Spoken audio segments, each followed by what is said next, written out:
Hello दोस्तों, मैं अक्षय आप सबका स्वागत करता हूँ आप सबके अपने यूट्यूब चैनल लर्निंग गुरु पर। तो कैसे हो आप? उम्मीद करता हूँ आप सब अच्छे होंगे और पढ़ाई में मन लगाकर पढ़ाई कर रहे होंगे। तो दोस्तों, जैसे कि हमने आपसे बात किए थे कि आज हम आपको क्या पढ़ाने वाले हैं, अपूर्ण प्रतियोगिता के बारे में बताने वाले हैं। इसके पहले वाले क्लास में मैंने आपको पूर्ण प्रतियोगिता और एकाधिकार ये क्या होता है, ये सब बातें मैंने आपको समझाया हो। अगर वो वीडियो आपसे मिस हो गई हो तो उसकी लिंक डिस्क्रिप्शन बॉक्स में दी है, आप वहां से क्या कर लीजिए, चेक कर लीजिए। आज हम बात करने वाले हैं अपूर्ण प्रतियोगिता के बारे में। पेपर में भी क्वेश्चन आता है कि अपूर्ण प्रतियोगिता का अर्थ परिभाषा बताकर उसकी विशेषताएं लिखिए। कितने मार्क्स के लिए आता है? तो 8 मार्क के लिए पेपर में आता है और ये 8 मार्क आप इस वीडियो को देखने के बाद ले सकते हो, इस बात की गारंटी मेरी है आपको। तो चलिए ज्यादा समय नहीं गवाते, हमने आपको बता चुके हैं कि हम यहाँ पर इसका अपूर्ण प्रतियोगिता का क्या पढ़ने वाले हैं, अर्थ पढ़ने वाले हैं, परिभाषा पढ़ने वाले हैं और क्या पढ़ने वाले हैं, हम इससे एक और विशेषताएं के बारे में बात करने वाले हैं। तो चलिए टॉपिक की तरफ चलते हैं और हम आपको समझाते हैं कि क्या होता है अपूर्ण प्रतियोगिता। तो हम अपूर्ण प्रतियोगिता किसे कहते हैं वो समझेंगे, अपूर्ण प्रतियोगिता का अर्थ समझेंगे, परिभाषा समझेंगे और क्या समझेंगे, विशेषताएं समझेंगे। इसे इंग्लिश में क्या कहा जाता है? तो इनपरफेक्ट मार्केट के नाम से ये जाना जाता है, जो मैं आपको हिंदी में समझाने वाला हूं। तो चलिए, व्यवहारिक जीवन में जो बाजार पाए जाते हैं वो ना तो पूर्ण प्रतियोगिता वाले बाजार होते हैं, ना ही एकाधिकार वाले बाजार होते हैं। जैसे मैंने आपको बताया था कि जो पूर्ण प्रतियोगिता वाले बाजार होते हैं वो व्यवहारिक जीवन में नहीं पाए जाते, तो एकाधिकार वाले भी बाजार नहीं पाए जाते। जो व्यवहारिक जीवन में पाए जाते हैं उन बाजारों को क्या कहा जाता है? अपूर्ण प्रतियोगिता वाले बाजार। वास्तव में जो बाजार पाए जाते हैं तो इन दोनों की काल्पनिक स्थितियां है। ये दोनों है ना, वास्तविक में क्या है? काल्पनिक स्थितियां है। और बाजार जो होते हैं वास्तविक स्थिति में इन दोनों के बीच की स्थिति होती है, इन दोनों के बीच की स्थिति होती है। बोलने का मतलब ये कि ना ही पूर्ण प्रतियोगिता है बाजार में रियल लाइफ में, ना ही एकाधिकार है, बल्कि इन दोनों के बीच की एक सिचुएशन है जिसी को क्या नाम दिया गया है? अपूर्ण प्रतियोगिता नाम दिया जाता है। फिर अगर हम बात करते हैं तो सीधे शब्दों में हम ऐसा कह सकते हैं कि जब संपूर्ण प्रतियोगिता की एक या एक से अधिक शर्त पूरी नहीं हो पाती तब ऐसी स्थिति को बाजार को अपूर्ण प्रतियोगिता बाजार कहलाते हैं। अगर आपसे कोई पूछता है अपूर्ण प्रतियोगिता बाजार यानी क्या है, तो आप बड़ा आराम से बता सकते बेटा कि पूर्ण प्रतियोगिता की एक या एक से अधिक कोई शर्त पूरी नहीं करता, ऐसा बाजार क्या कहलाता है? अपूर्ण प्रतियोगिता बाजार कहलाता है। मतलब जो हमारा पूर्ण प्रतियोगिता है उसकी एक भी शर्त पूरा ना करे, ऐसा बाजार क्या कहलाएगा? आपका अपूर्ण प्रतियोगिता बाजार कहलाता है। अगर हम आगे बात करें तो अब इनके बारे में बताया किसने, हमें वो भी पता होना चाहिए। तो दरअसल व्यवहारिक जगत में बहुत सारी समस्याएं थी, इनको हल करने के उद्देश्य से जो हमारे अमेरिकी अर्थशास्त्री कौन थे? चैम्बरलिन, प्रोफेसर चैम्बरलिन, इन्होंने अधिकृत प्रतियोगिता मतलब मोनोपोलिस्टिक कंपटीशन, जो अपूर्ण प्रतियोगिता ही मतलब निकलता है, इसका मतलब भी कहीं ना कहीं अपूर्ण प्रतियोगिता होता है। जो किसने बताया? अमेरिकी अर्थशास्त्री कौन थे? प्रोफेसर चैम्बरलिन थे।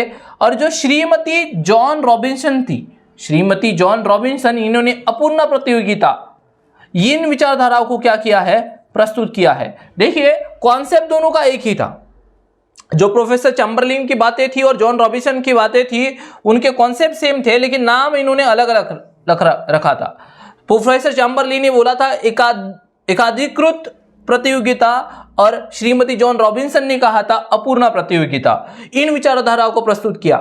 इन दोनों अर्थशास्त्रियों ने स्वतंत्र रूप से कार्य करते हुए अपनी अपनी कृतियों का योग वंश 1993 में प्रकाशित किया और बाद में इन दोनों ने काम अलग अलग किया।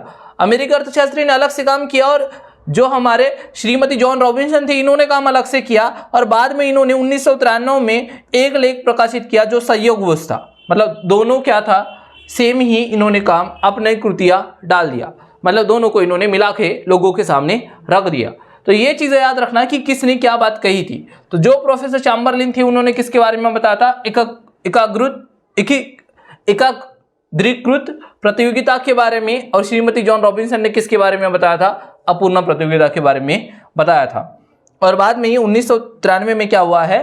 प्रकाशित हुआ है। तो ये हो गया इसका अर्थ कि जो हमारा अपूर्ण प्रतियोगिता होता है वो ऐसी प्रतियोगिता है जहां पूर्ण प्रतियोगिता नहीं है। जहां पूर्ण प्रतियोगिता नहीं है वहां कौन आ जाएगा? अपूर्ण प्रतियोगिता आ जाएंगे।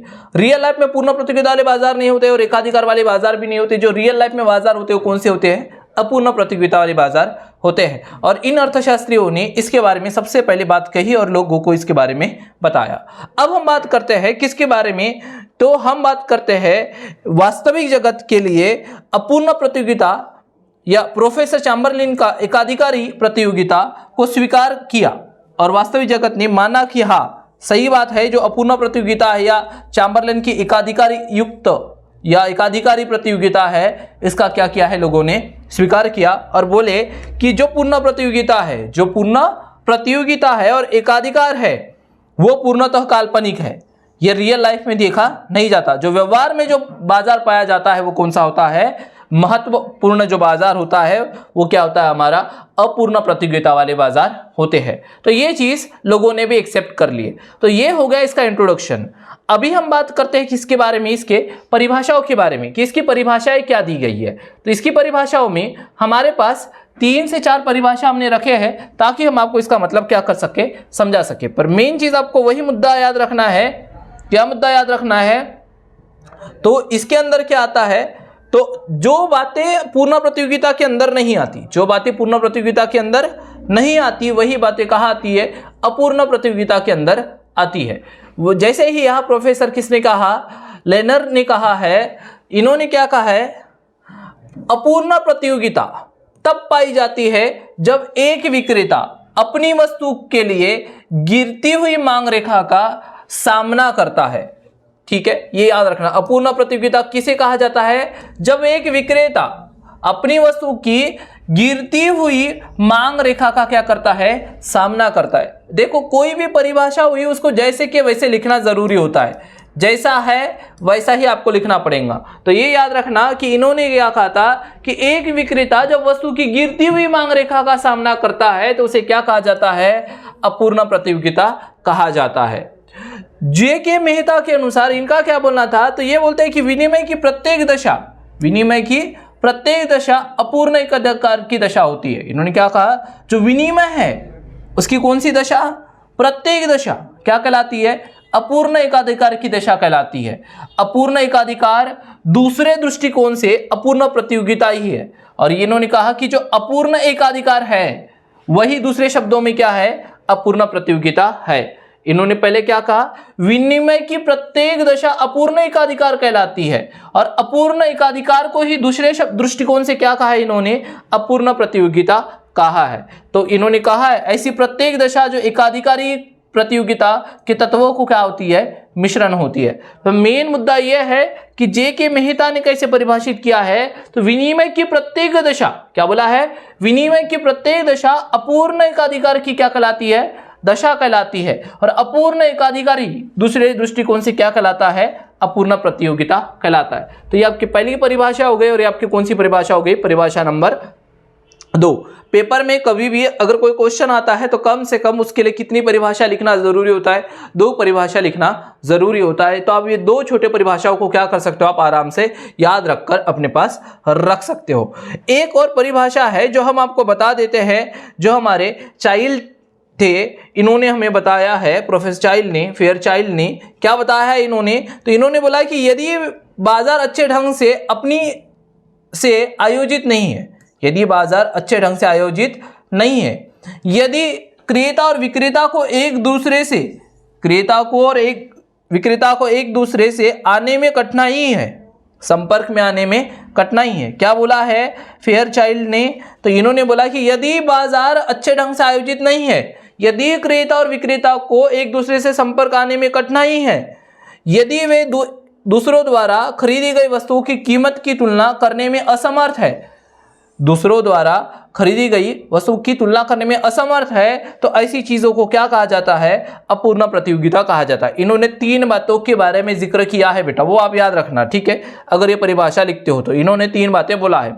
यदि बाजार अच्छे ढंग से आयोजित नहीं है, पहली बात। दूसरा, यदि क्रेता और विक्रेता एक दूसरे के संपर्क में आने में कठिनाइयां है, या फिर दूसरे द्वारा खरीदी गई वस्तु की कीमत की तुलना करने में अगर असमर्थ है, तो ऐसे बाजार को क्या कहा जाता है, बोला है इन्होंने, पूर्ण प्रतियोगिता बाजार कहा जाता है, ऐसा कहा गया है।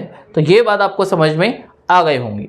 आगे हम बात करते हैं मेन चीज किसके बारे में, इसकी विशेषताओं के बारे में। इन परिभाषाओं में मैंने बताया तो आपको 3 परिभाषाओं पर पेपर में कितने लिखना है, आपको बस 2। ऊपर वाला मीनिंग लिखना और यहाँ से 2 परिभाषाएं लिखना और बाद में क्या लिख देना, इसकी विशेषताएं लिख देना। आपका काम बन जाएगा और आपको पूरे में से पूरे नंबर्स मिल जाएंगे। तो अभी हम बात करते हैं किसके बारे में, इसकी विशेषताओं के बारे में। तो समझ लेते हैं इसकी विशेषताएं क्या क्या है। तो सबसे पहले ये विशेषताओं में पहला पॉइंट क्या है, तो जो अपूर्ण प्रतियोगिता होती है उसमें क्रेता और विक्रेताओं की क्या होती है, संख्या कम होती है। तो यहाँ पर जैसे बोला है, इस बाजार में क्रेता और विक्रेताओं की संख्या पूर्ण बाजार की तुलना में बहुत क्या होती है, कम होती है। क्योंकि जब मैंने आपको पूर्ण प्रतियोगिता बाजार बताया था तब मैंने आपको बोला था कि यहाँ पे बहुत सारे लोग होते हैं, लेकिन यहाँ पे बहुत सारे लोग नहीं होते।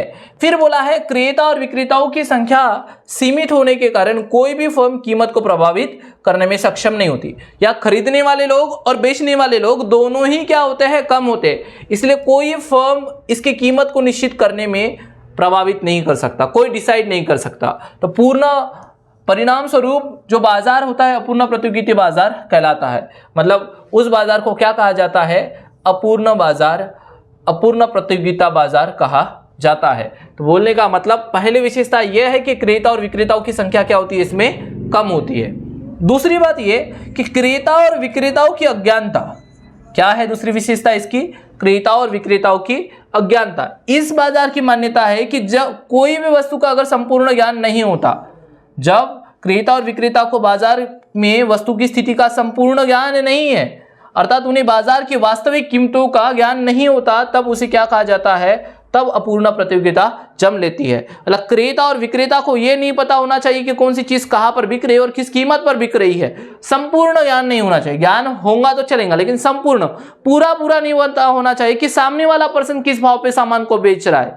तो उसको क्या कहा जाता है, अपूर्ण प्रतियोगिता कहा जाता है। फिर है हमारा वस्तु विभेद की स्थिति।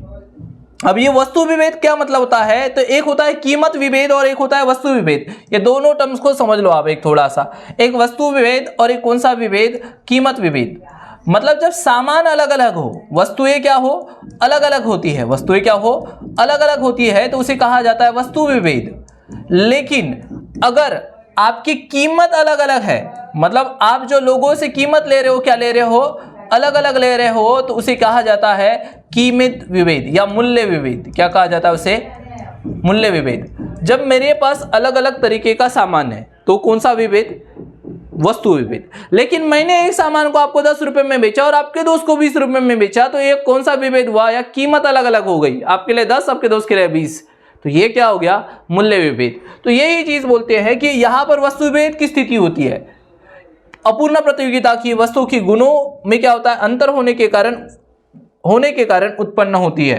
मतलब दूसरा, अर्थात क्रेता द्वारा बेची जाने वाली वस्तुओं में समरूपता की क्या होती है, कमी होती है, एक जैसी नहीं होती, उनमें सुगंध, पैकिंग आदि में विशेष अंतर होता है। मतलब यहाँ पे क्या देखा जाता है, वस्तु भेद देखा जाता है। वस्तुएं जो होती है रंग, रूप, आकार, प्रकार से क्या होती है, अलग होती है। फिर है हमारे पास वस्तु की कीमतों में अंतर। क्या होता है, वस्तु की कीमतों में भी क्या होता है, अंतर। मतलब यहाँ पे मूल्य विभेद भी किया जा सकता है।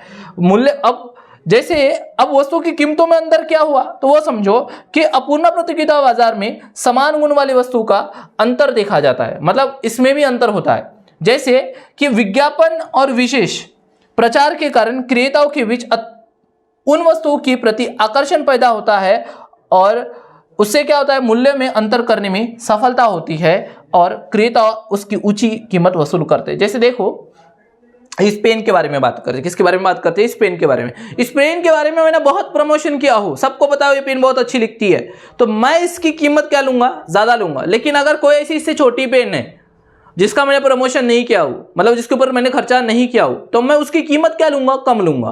बोलने का मतलब ये कि यहाँ क्या होता है कि जो वस्तुएं सेम है, दोनों पेन ही है, लेकिन मैंने इस पेन की कीमत ज्यादा रखा और उस पेन की कीमत कम रखा हो, क्योंकि इसके प्रमोशन में, इसको बेचने के लिए, इसके विज्ञापन पर मैंने ज्यादा खर्च किया हो। तो वही बात बोलता है कि जो अपूर्ण बाजार होते हैं, अपूर्ण प्रतियोगिता वाले बाजार होते हैं, उसमें वस्तुओं की कीमतों में क्या होता है, अंतर होता है। कोई चीज सस्ती होती है तो कोई चीज महंगी होती है। गुणों के आधार पर आकार, प्रकार, स्वरूप के आधार पर वस्तु की कीमत को क्या किया जाता है, इसमें निश्चित किया जाता है। तो ये कितनी विशेषता हो गई, इसकी हमारी 4 विशेषता हो गई। उन चारों विशेषताओं को आप एक बार मेरे साथ बोलो। तो सबसे पहले क्या बोले थे हमने कि यहाँ पर क्रेता और जो विक्रेता होते हैं, क्या बोले थे हमने, जो क्रेता होते हैं और विक्रेता होते हैं उनकी संख्या क्या होती है, कम होती है। दूसरा क्या पढ़े हमने कि जो क्रेता और विक्रेता होते हैं उनमें अज्ञानता होती है कि उनको बाजार की पूरी स्थिति का नॉलेज नहीं होता। फिर हमने क्या पढ़े, तो हमने उसके बाद थर्ड पॉइंट क्या पढ़े हैं, तो वस्तु विभेद होता है, मतलब यहाँ वस्तुएं होती है वो अलग अलग होती है। लास्ट में क्या पढ़े हमने, तो जो वस्तु की कीमतें होती है उसमें भी क्या पाया जाता है, अंतर पाया जाता है। तो फिर हम आगे बढ़ते हैं और हम पढ़ते हैं हमारी और 2 विशेषताएं, जिसमें से है क्रेता को सुस्त या गतिशील होना। यहाँ क्रेता जो होते हैं वो सुस्त होते या अगतिशील होते, इधर उधर जाते नहीं है। जैसे देखो ये क्या बोलता है, कभी कभी क्रेताओं को इस बात का ज्ञान होता है कि विक्रेता ऊंची कीमत वसूल कर रहे हैं। क्रेता को ये पता है जो विक्रेता है वो ज्यादा कीमत पर सामान बेच रहा है, किंतु वो अगतिशील होता है, वो सुस्ती की वजह से कम कीमत पर बेचने वाले विक्रेताओं से खरीदने में रुचि नहीं रहते। मतलब मुझे लग रहा है कि मैं बाहर जाऊं, जैसे मान के चलो आज ये पेन यहाँ पर 100 रुपये में मिल रही है और बाहर 2-3 किलोमीटर दूर जाने पर मुझे 90 रुपये में मिलती है, तो मैं थोड़ा आलसी टाइप का हूँ, तो मैं जाऊँगा नहीं, मैं बोलूंगा ये 100 रुपये देके मैं ये खरीद लेता हूँ। तो यही बात यहाँ बोलना चाहता है कि यहाँ जो क्रेता होता है वो थोड़ा सुस्त होता है या क्या होता है, अगतिशील होता है, क्योंकि यहाँ पर उसको पता है कि ये 100 रुपये में यहाँ बिकती है, 90 रुपये में वहाँ बिकती है, लेकिन वो खरीदना कहाँ चाहता है, यहाँ पर खरीदना चाहता है। तो ये चीज़ हो गई कि यहाँ पर वो सुस्त होता है। परिणामतः बाजार में एक ही वस्तु के अनेक कीमतें प्रचलित हो जाती है और अपूर्ण प्रतियोगिता की स्थिति क्या हो जाती है, उत्पन्न हो जाती है। इसे अब एक ही वस्तु है, तो कोई एक वस्तु है बाजार में, लेकिन ये तो 100 रुपए की है, वहां पे 90 रुपए की है, तो कीमतें क्या हो गई, अनेक कीमतें प्रचलित हो गई, 100 रुपए, 90 रुपए। इसी के वजह से यहाँ क्या आ जाती है, हमारी अपूर्ण प्रतियोगिता आ जाती है। फिर है हमारा ऊंची परिवहन लागत।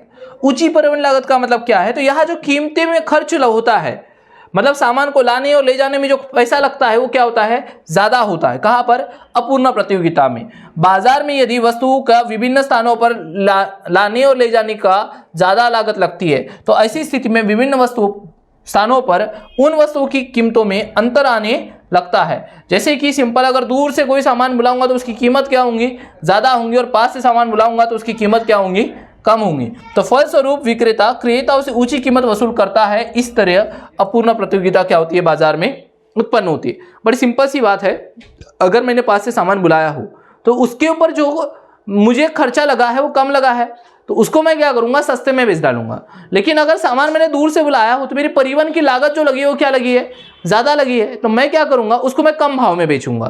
तो ये फर्क देखने को मिलता है। तो यहां से जब कीमत में फर्क आ गया तो समझ जाओ कि वहां पर किस में फर्क आ गया, अपूर्ण प्रतियोगिता में फर्क आ गया। मतलब कीमत में फर्क आया तो अपूर्ण प्रतियोगिता वहां आ गई। तो ये इसकी क्या हो गई, विशेषता है। तो इस वीडियो में मैंने आपको क्या क्या बता दिया, अपूर्ण प्रतियोगिता का अर्थ बता दिया, परिभाषाएं बता दी, और क्या बता दिया, विशेषताएं बता दिया। उम्मीद करता हूं आपको हर एक बात क्या होंगी, समझ में आ गई होंगी और आपका कोई भी डाउट नहीं होगा। अगर फिर भी कोई डाउट है तो आप मुझे कमेंट्स के जरिए बताइए, मैं उस डाउट को क्या करूंगा, सॉल्व करूंगा। इस वीडियो में हम इतना ही रखेंगे, मिलेंगे हमारे एक नेक्स्ट वीडियो में जहां हम बात करेंगे किसी इंटरेस्टिंग टॉपिक के बारे में। तो अगर ये नोट्स चाहते हो तो आप हमारे विजन एकेडमी के ऐप को डाउनलोड करो, वहां पर आपको ये नोट्स भी मिल जाएंगे और इससे रिलेटेड बहुत सारे कोर्सेज भी आपको वहां पर मिल जाएंगे, जिसकी लिंक आपको डिस्क्रिप्शन बॉक्स में दी गई है। तो चलिए इस वीडियो में इतना ही रखते हैं, मिलेंगे हमारे किसी एक न्यू वीडियो में और बात करेंगे एक नए टॉपिक के बारे में।